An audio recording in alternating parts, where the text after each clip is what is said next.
धेरै समय पहिले पहाडको काखमा एउटा गाउँ संसारकै नौलो र अद्भुत थियो, किनकि यहाँ मानिस र जङ्गली जनावरहरू शत्रु होइन, परिवार जस्तै मिलेर बस्थे। बिहान सबेरै चराहरूको मिठो धुनसँगै गाउँलेहरूको आँखा खुल्थ्यो।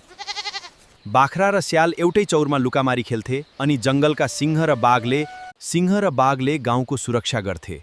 हात्तीहरूले काठ ओसार्थे र चराहरूले किरा धपाउँथे। सबैको भावना एउटै थियो, माया र सम्मान।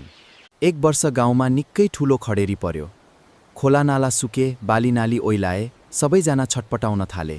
तर सङ्कटको घडीमा उनीहरूले हिम्मत हारेनन्। चतुर बाँदरहरूले पहाडको टाकुरामा लुकेको पानीको मुहान पत्ता लगाए।